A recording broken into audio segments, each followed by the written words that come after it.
ہندوستان میں جو اسلام آیا 629 میں مسجد بنی, 632 میں اللہ کے نبی کریم صلی اللہ علیہ وسلم کا انتقال ہوا, خلیفہ کون بنے اس کے بعد؟ 634 میں آپ دیکھیے عمر ابن خطاب خلیفہ بنے, ابو بکر صدیق کا بھی انتقال ہو گیا. عمر ابن خطاب کب بنے؟ 636 میں ممبئی کے تھانے کے علاقے کو صحابہ آ کے فتح کی.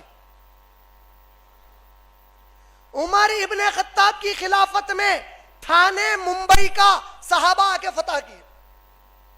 عمر ابن خطاب واپس بلا لیے, اس کے بعد ان کی حکمت تھی, ان کا فیصلہ تھا. عثمان غنی رضی اللہ تعالیٰ عنہ کا دور آیا تو تھانے سے اور آگے بڑھے صحابہ, پھر انہوں بھی واپس بلا لیے.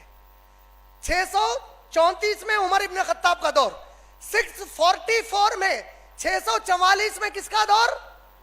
عثمان غنی کا دور. محمد بن قاسم 712 میں آئے, سندھ میں آئے. کیوں آئے؟ اسلام کی تبلیغ کو نہیں آئے تھے. وہاں کا ایک راجا, کیرلا سے کچھ مسلمان عورتیں حج یا عمرے کے لیے سعودی کو جاری تھی پانی کے سفر سے. ان لوگوں کو قیدی بنایا, وہ مسلمان عورتوں کو آزاد کرانے محمد بن قاسم 712 میں آئے. کب آئے؟ سمجھ میں آیا؟ پکا. معین الدین چشتی رحمت اللہ علیہ کب ہے معلوم ہے؟ کیونکہ جو کتابیں ان کے نام سے لکھی جاتی ہے میرے بھائی, انسان اگر اللہ کی کتاب تورات کو بدل سکتا تو معین الدین چشتی کے لکھے ہوئے چیزوں کو نہیں بدلتا. نبی کے حدیثوں کو بدل دیتا تو معین الدین چشتی رحمت اللہ علیہ کے اصلی تعلیمات کو نہیں بدل سکتا. انہوں کیا کرے نہیں معلوم. لوگوں کا سب کا خیال ہے نیک بندے تھے, الحمدللہ نیک بندے تھے, ان سے کوئی بیر نہیں, ان کی کوئی بے حرمتی نہیں, ان سے کوئی دشمنی نہیں. ان کے نام پہ اب جو دکان چلا رہے نا, ان لوگوں سے ہے جو بھی. معین الدین چشتی رحمت اللہ علیہ عیاشی, آوارہ گردی, زنا کی ہر چیز سے بچو بول رہے ہیں. جو لوگ زنا کو پروموٹ کر رہے ہیں, زنا کے پکچر کی پلیٹینم جوبلی ہونا ہے, آئیے مزار پہ آ کے دعا مانگیے بول رہے ہیں.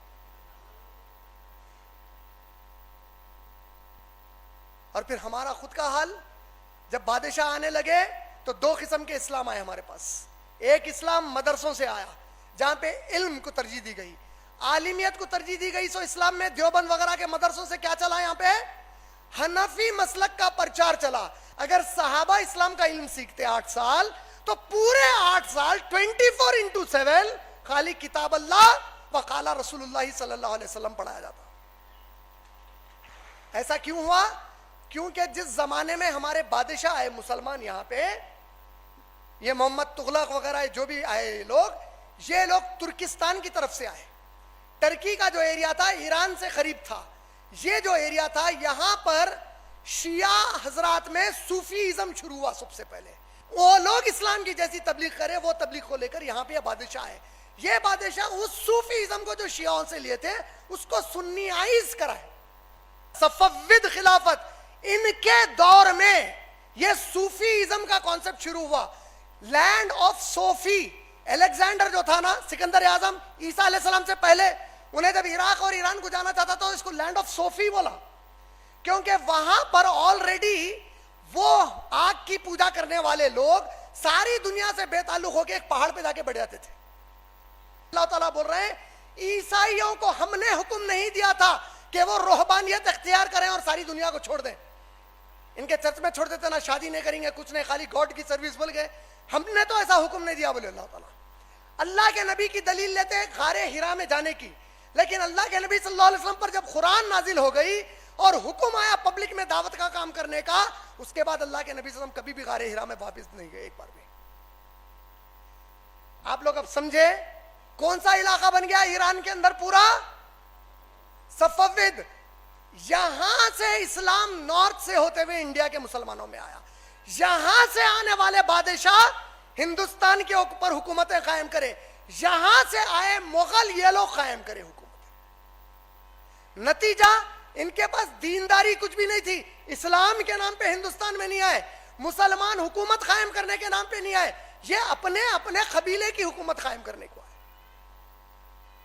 تو اسلام جو آپ تک اور مجھ تک آج بھی پہنچ رہا, یہی دائرے سے زیادہ ہو کے آ رہا.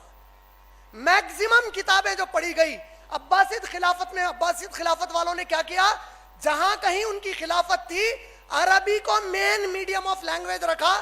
جیسے ہمارے پاس ہندی یا انگلش ہوتی ہے، تیلگو اب کمپلسری ہے. ہر عباسید خلافت میں رہنے والا عربی پڑھتا تھا. یہ کمبختے جب آئے عربی کو ہٹا کے فارسی کو لازم کی.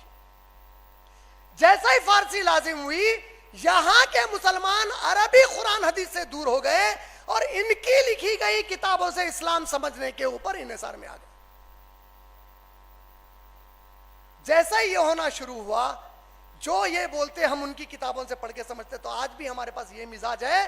اسلام کے معنی وہ کتاب میں انہوں بولے، یہ کتاب میں انہوں بولے، یہ کتاب میں انہوں بولے، یہ کتاب میں اللہ کیا بولے. فکر ہی نہیں ہے. ہر کتاب معلوم، یہ کتاب نہیں معلوم. جب تک اس کتاب کی طرف اب پلٹ کے نہیں آئیں گے ہم لوگ، اللہ کے نبی صلی اللہ علیہ وسلم پیشن گوئی دی ہے، بہت سخت حالات آئیں گے. اسلام پر قائم رہنا ہتھیلی میں آگ کے ڈلہ رکھنے کے مانند ہوں گا. بولے آگ کا ڈلہ رکھ سکتے ہیں؟ نہیں رکھ سکتے. یوں اسلام پہ آنے کو جائیں گے، یوں ہٹیں گے. ادھر سے آنے کو جائیں گے، ادھر کچھ تو بھی کریں گے. یوں حلال کرے، ادھر تھوڑا حرام، ادھر حرام کرے، ادھر حلال. یہ کیفیت میں رہیں گے. ایسے حالات میں اگر میری ایک سنت بھی ملے، اپنے داڑھ میں مضبوطی کے ساتھ پکڑ لو. ایک چھوٹی سنت بھی ملی، پکڑ لو. حالات ایسے آ گئے، کہاں میرے کو مار دیتے کی بول کے چھوڑو نہیں، بولے مر جا مگر ایک سنت بھی ملی تو پکڑ کے رہے. بولے مسلمان کیوں؟ کیونکہ یہ قوم پیدا کی گئی اس کتاب اور نبی کی سنت کے لیے، مر مٹنے کو. اس کتاب کو مٹانے پیدا نہیں ہوئی یہ قوم، اس کے لیے مر مٹنے پیدا کی گئی قوم ہے یہ مسلمانوں کی.